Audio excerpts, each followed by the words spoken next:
नमस्कार सभी दर्शकों का स्वागत है हमारे चैनल में ग्लोबल लेंस में। और सबसे हम कहेंगे कि हमारे चैनल को देखते रहिए, सब्सक्राइब करते रहिए और हमें सपोर्ट करते रहिए। आज सुप्रीम कोर्ट में एक बहुत बड़ा मामला जो है उसकी सुनवाई शुरू हो चुकी है। वो है धार्मिक परंपराओं और मौलिक अधिकारों पर, जो विमेन्स राइट्स एंड रिलीजन से जुड़ा हुआ है। सुनवाई में जो सबरीमाला है और अन्य मामले हैं उसके बारे में सुनवाई शुरू होगी और ये 22 अप्रैल को पूरी होगी। तो आइए आज इसी के बारे में हम जानते हैं ये क्या मामला है और कैसे 9 जजों का एक बेंच जो है इसकी सुनवाई करने जा रहा है। तो आज हमारे बीच उपस्थित है इसी के ऊपर चर्चा करने के लिए सुप्रीम कोर्ट के प्रसिद्ध लॉयर माननीय Pankaj Joshi sir. Sir thank you, आप हमारे साथ जुड़े। जी, नमस्कार मैडम। आपके सभी व्यूअर्स के लिए बहुत-बहुत नमस्कार। सर बहुत सारी बातें और बहुत सारे मामलों को जोड़कर सुनवाई शुरू हो चुकी है। आज 7 तारीख, आज 6 तारीख है, 7 तारीख से शुरू होने वाली है। तो सर ये क्या है सर एक्चुअली, और इतना बड़ा जो बेंच बैठने वाला है, 9 जजेस का एक बेंच है। जी, ये जो 9 जजेस बेंच जो है ये 7 अप्रैल से लगातार जो भी इस तरह के मैटर हैं, जो सोशियो लीगल और रिलीजियस कॉन्फ्लिक्ट जहाँ पर भी हैं बिटवीन फेथ और फंडामेंटल राइट्स पे, तो इन जो भी ऐसी चीज़ों को जो ट्रिगर कर रहे हैं और कहीं न कहीं इनको लेके अलग-अलग जगह पे इस तरह से कभी पीआईएल डलती हैं, कभी वो पॉलिटिकल इश्यूज़ हो जाते हैं, तो इन सभी को लेके बार-बार जो आवाज़ उठ रही थी, तो इसके लिए अ हमारे honourable chief justice Suryakant Sharma ji ने ये जो है अभी ये इसको लीड कर रहे हैं और इसमें जो है नेक्स्ट अब जो है हमारी जो फीमेल जो ऑनरेबल जज जो हैं उसमें एनवी नागरत्ना जी भी हैं और एहसानुद्दीन अमानुल्लाह जी भी हैं, अगस्तीन जी मसीह भी हैं और प्रसन्ना बी वराला। यानी कि सभी ऐसा नहीं है कि वो केवल पर्टिकुलर उन्होंने सभी कम्युनिटी से भी जजों को इसमें इंक्लूड किया है जिससे कि चूँकि देश के जितने भी टॉपिक्स हैं इसमें वेरियस टॉपिक्स जो हैं, जो दूसरे धर्मों से अलग-अलग धर्मों से रिलेटेड भी हैं, तो वो सभी जो है उन पे क्योंकि जब एक प्रॉपर डिस्कशन होगा और जिसमें जहाँ कहीं भी वुमेन्स के लिए जो उनके राइट्स जो हैं वो कहीं न कहीं किस तरह से उसमें और उनको कितनी छूट मिल सकती है, कहाँ नहीं मिल सकती है, कौन-कौन से तो सभी को सारी पीआईएल्स को एक तरह से एक कंबाइंड वे में लेके जो भी चैलेंजेस आ रहे थे, उन सभी के बारे में ये लगातार जो है वो सुनवाई होगी। और इ इससे इससे जो वुमेन्स के लिए जो एक एक कि कहाँ पर एंट्री उन्हें की होनी चाहिए, कहाँ नहीं होनी चाहिए, कहाँ पर क ज किस कुछ ऐसी प्रैक्टिस हैं जिनमें महिलाओं का जो है जो खतना है वो होना चाहिए जो कि नहीं होना चाहिए या जो और जो पारसियों के यहाँ भी इस तरह से अगर वो उसने नॉन पारसियों से शादी कर ली तो वो जो उनका मंदिर है उसमें उनकी एंट्री होगी या नहीं होगी। तो ये सारे जो इश्यूज़ हैं इन सारे और सेंट्रल गवर्नमेंट ने है उन्होंने भी ये सपोर्ट किया है इस रिव्यू पिटीशन का कि सबरीमाला मंदिर से लेके अन्य जितने भी ये इस तरह के फेथ के बेसिस पे जितने भी इस तरह के बिलीफ्स हैं, तो उनको उन पे अगर एक एक वास्ट लेवल पे एक डिस्कशन हो और उसके रिगार्डिंग जो चीज़ें अब भारत में कितनी चीज़ें एक्सेप्टेबल होती हैं और उसमें कितना जो है हमारे रिलीजियस एस्पेक्ट से भी चीज़ें जो हैं वो होनी चाहिए या नहीं होनी चाहिए। अगर एक वास्ट डिस्कशन होगा और उसके बाद कोई चीज़ें कन्क्लूज़न के आधार पर निकल निकल के आएँगी और तब अगर ऑनरेबल कोर्ट उन चीज़ों पे अपनी टिप्पणी करता है, तो वो आगे चल के जो आगामी जितने भी लॉज़ हैं, उनमें एक धरातल का कार्य करेंगी। तो ये निश्चित तौर पे ये भारत के लिए और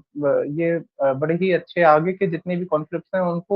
उनको दूर करने में एक निश्चित रूप से ये जो है इसके बाद जो है वो एक काफ़ी हेल्पफुल रहेगा। सर ये जो विवाद है ये शायद 2018 में शुरू हुआ था, जब सुप्रीम कोर्ट के एक ऐतिहासिक फैसले से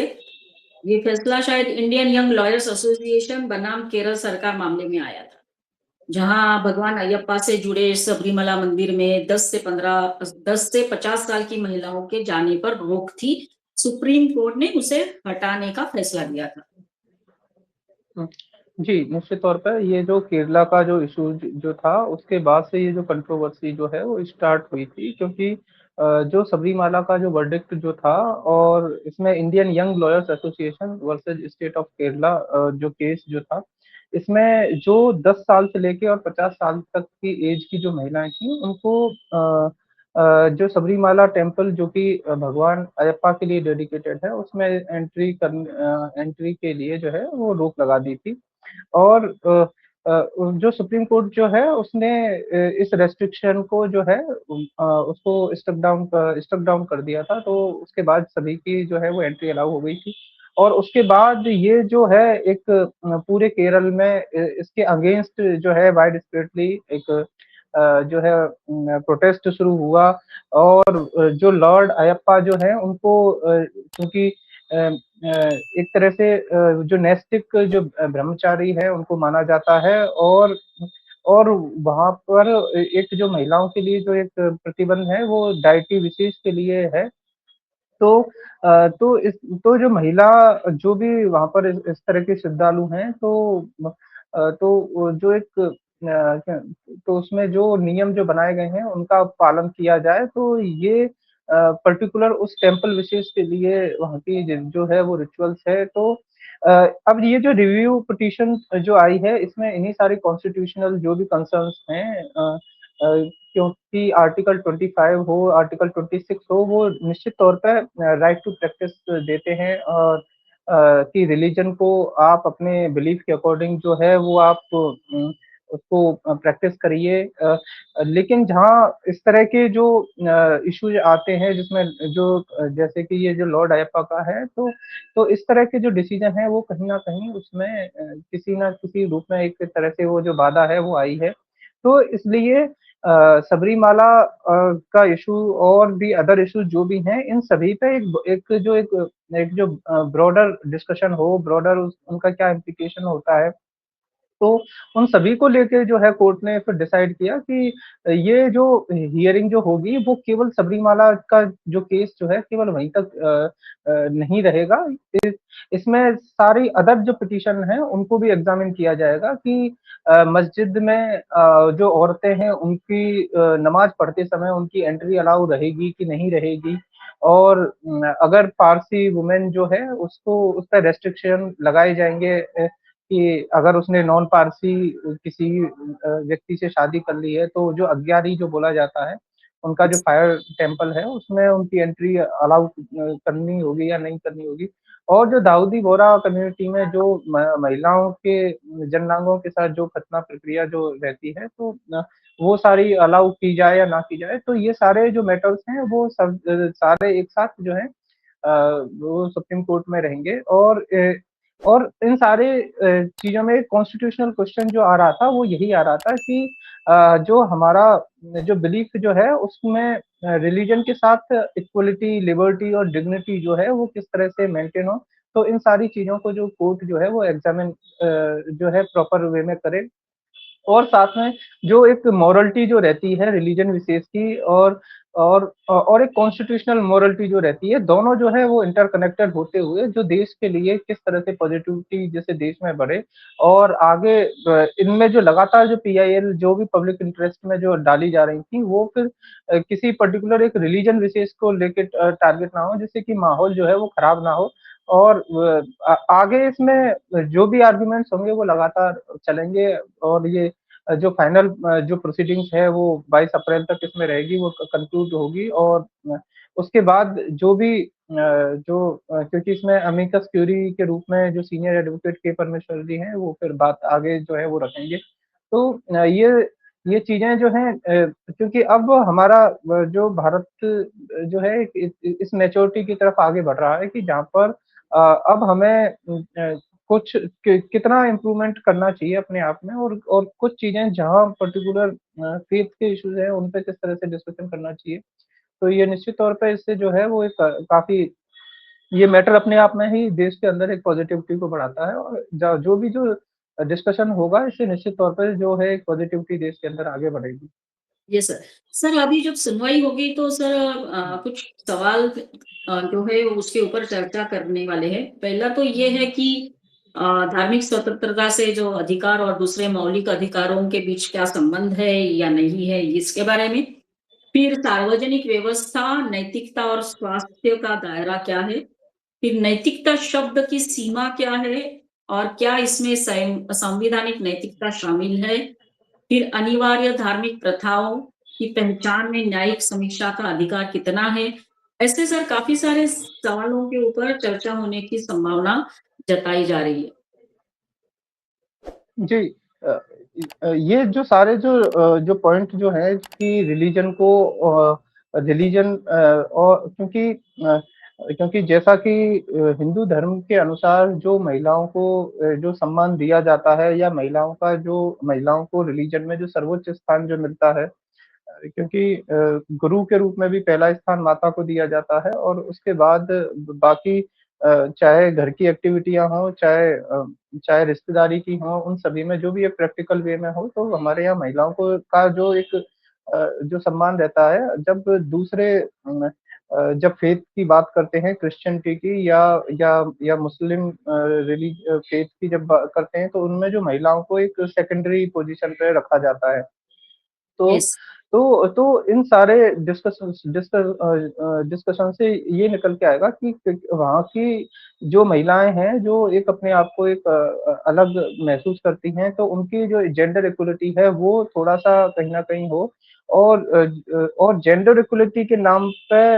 हिंदुओं के जो फेथ जो है, वहाँ पर बेवजह कोर्ट ने जिस तरह से इंटरफेयर करना शुरू किया, तो इन सारी चीज़ों में बैलेंस किस तरह से बनाया जा सके जिसके कारण की रूलिंग्स जो आएँ वो कम से कम एक एक यूनिवर्सल लॉ के आधार पर आएँ जिसमें कि सभी का जो आउटकम है वो सभी के लिए, चाहे हिंदू हों, चाहे मुस्लिम हों, चाहे क्रिश्चियंस हों, क्योंकि जो पैट्रिकल एलिमेंट्स जिसके लिए एक एक तरह से डिस्कशन चलता रहता है, वो जो है वो हिंदू धर्म में ऑलरेडी कम है और जो अन्य पंथ हैं उनमें ज़्यादा है। तो एक जब भी कोई जो पहलू हो उसका एक एक समान रूप से सभी के लिए न्याय मिल सके। क्योंकि जिस तरह की वुमेन्स के लिए प्रॉपर्टी के मुस्लिम वुमेन जो है उनकी प्रॉपर्टी का चाहे इश्यू हो, चाहे डाइवोर्स के इश्यूज़ हो, तो ये जो चाहे जो वर्शिप का इश्यू हो, तो ये सारी जो डिबेट है वो लगातार जो है वो चलती रही हैं। तो और कुछ मैटर्स जो हैं जो जुडिशियल इंटरप्रिटेशंस के लिए जो रखे जाते हैं उनमें बड़े मुद्दों में जो हाजी अली दरगाह का जो केस है वो एक बड़ा केस था जिसमें कि औरतों को वहाँ पर एंट्री नहीं थी, तो जब वहाँ पर प्रोटेस्ट हुआ और उसके बाद कोर्ट में मैटर गए तो वहाँ पर ये सारी चीजें जो है वो काफी निकल के आई। इसी तरह से जो सायरा बानो का जो केस था उसमें भी इसी तरह से चीजें बढ़ी और सुप्रीम कोर्ट ने जो है ट्रिपल तलाक को अनकॉन्स्टिट्यूशनल किया। फिर जब ये सबरीमाला का आया तो उसमें ये कहा कि राइट टू प्रे जो है वो जो है कॉन्स्टिट्यूशनल राइट है और लेकिन जो और उसमें और कहीं किसी पर्टिकुलर एक जगह विशेष के लिए जिस तरह से उसमें कमी रह गई उस ऑर्डर में, तो वो चीजें जो है वो देखने के लिए आई। तो वुमेन्स राइट्स जो भी हैं तो उनका जो भी क्रिटिकल एरिया है जहाँ पर लीगल और सोशल डिबेट के रूप में जो चलता रहता है, तो उन सभी का जो है इम्प्रूवमेंट हो और बिना किसी उसमें कोई उसमें, क्योंकि जब हम एक जुडिशियल एक्टिविज्म के नाम पे कहीं अगर उसका कोई पहलू ज्यादा हो गया है और किसी दूसरी जगह पे कम हो गया है, तो वो सारी चीजें एक समान हो जिससे कि ये जितने भी लैंडमार्क केसेस हैं उन सभी से किसी एक पक्ष को ये ना लगे कि हमारे फेथ के साथ गलत कर दिया गया और दूसरे को ये ना लगे कि हमारे यहाँ जरूरत से ज्यादा इंटरवीन हो गया। तो ये सारी चीजें जो है वो इन इन सारे डिस्कशनों से जो है वो रिलीजन और वुमेन्स राइट्स के बीच में एक तालमेल जो है वो अच्छा मेंटेन हो पाएगा। Yes sir. तो सर ये आने वाले दिनों में मतलब कल से अगर इसकी सुनवाई शुरू होने वाली है और 22 तारीख को खत्म होने वाली है, तो सर इस दौरान शायद हमको काफ़ी सारी चीज़ें जो है वो अ, सुनने को मिलेगी, मालूम होगा कि कैसे सुप्रीम कोर्ट माननीय सुप्रीम कोर्ट धर्म और अधिकार के बीच में बैलेंस रखते हुए कुछ जजमेंट देगा। तो सरल शब्दों में सर कहा जाए तो ये देखना होगा कि धर्म को मानते हुए, उसका पालन करते हुए, उसका प्रचार करने का अधिकार, फिर समानता, फिर स्वतंत्रता, सम्मान से जीने का अधिकार, ये सारी बातों की चर्चा सर शायद सुप्रीम कोर्ट में होगी सुनवाई के दौरान। यही उम्मीद हम करते हैं कि जो भी निर्णय आएगा वो सर्वसामान्य लोगों को स्वीकार्य होगा और पर्टिकुलरली महिलाओं के अधिकारों की जब बात हो रही है तो श्रद्धा और अधिकारों के बीच ज़रूर चर्चा होगी। सर आप क्या मानते हो? यही मेरा आखिरी सवाल है सर आपसे।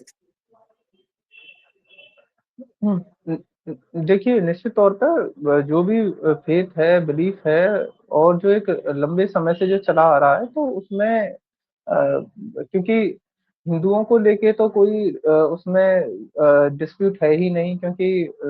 विश्व की अधिकांश जनसंख्या हिंदुओं की भारत में है तो और भारत में उनके बारे में सारी चीज़ें जो है वो चाहे हिंदू सक्सेशन एक्ट के हों, चाहे हमारे जो भी मैरिज और डाइवोर्स से रिलेटेड हों, चाहे क्योंकि पहले से ही कोडिफाइड हिंदू जो है इनको कर दिया गया है। जहाँ तक मुस्लिम्स के पर्सनल लॉज हैं और क्रिश्चियंस के पर्सनल लॉज हैं, वो अपने अपने हिसाब से चलते हैं। तो उनमें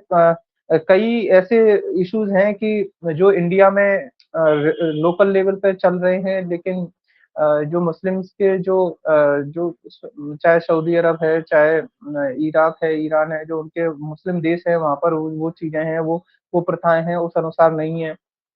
तो तो उन उन सारी चीज़ों का भी जो डिस्कशन है जब कोर्ट अपने हिसाब से करेगा कि किस तरह से उन्हें अ, रखना चाहिए, नहीं रखना चाहिए, तो कई सारी प्रथाओं पे जो अलग-अलग है क्योंकि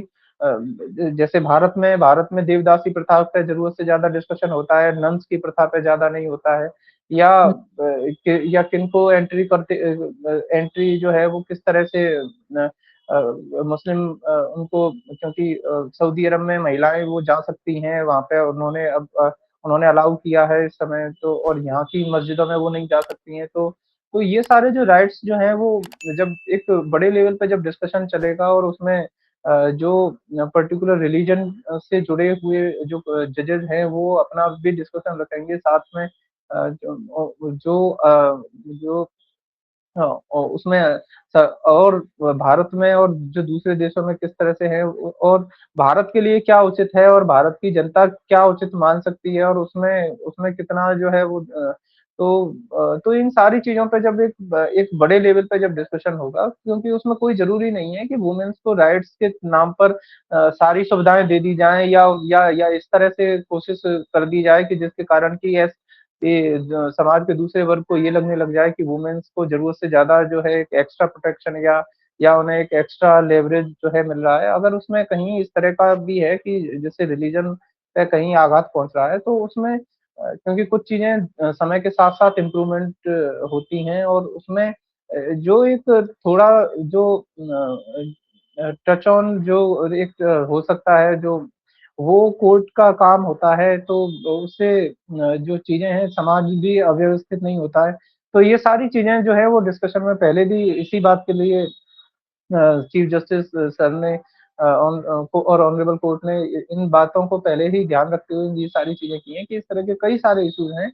तो हम लगातार पर्टिकुलर किसी एक एक पॉइंट या किसी एक टॉपिक पे ही डिस्कशन क्योंकि देखने में ये आया था कि कुछ पीआईएल्स ऐसी हैं, जो लगातार जो हिंदू धर्म को टारगेट करते हुए और बार-बार आती हैं कि यहाँ पर ये नहीं हुआ, यहाँ इस मंदिर में ये दिक्कत है। जबकि ऑलरेडी काफ़ी ज़्यादा सेकुलर और एक एक ओपन टू ऑल जो है वो हिंदू धर्म पहले से ही है, उनके नागरिक हैं पहले से ही। तो और जो दूसरे कई सारी ऐसी रिचुअल्स हैं जो अदर फेथों में हैं लेकिन उन पर कभी कोई डिस्कशन नहीं होता है। तो ये सारी चीज़ें जो हैं अगर इसमें रहेंगी तो निश्चित तौर पे जो एक एक होलिस्टिक रूप में जो एक एक लॉ जो होना चाहिए वो होगा और और इस सारी प्रोसीडिंग से यही देखने में आएगा, जब ये सारी एग्जामिन हो जाएंगी तो उसके बाद में जो एक एक एक फेथफुल जो एक डिसीजन आएगा और जो उसके बाद जो रूलिंग आएगी वो सभी पूरे देश के लिए जो है वो देश के हित में ही होगी। यस। तो सर अंत में सर हम यही कहेंगे कि 9 जजों की जो बड़ी बेंच है वो इस मामले में सुनवाई करेगी और 22 अप्रैल को शायद तय तय होगा कि महिलाओं के साथ भेदभाव के मामले पे क्या डिसीजन आता है। धार्मिक श्रद्धा, धार्मिक आस्था हमारी जिन-जिन लोगों की है उनके बारे में क्या डिसीजन आता है, इसका इंतज़ार सबको रहेगा। तो सर हम आपको धन्यवाद देना चाहेंगे, आप हमारे साथ जुड़े, चर्चा की। सभी दर्शकों को कहेंगे कि हमारा ये वीडियो ज़रूर देखिए, लाइक करिए, कमेंट करिए, शेयर करिए और हमारे चैनल को सब्सक्राइब करते रहिए। धन्यवाद सर। जय हिंद, वंदे मातरम। जी, आपने मुझे समय दिया इसके लिए भी आपका बहुत-बहुत धन्यवाद। जय हिंद, वंदे मातरम।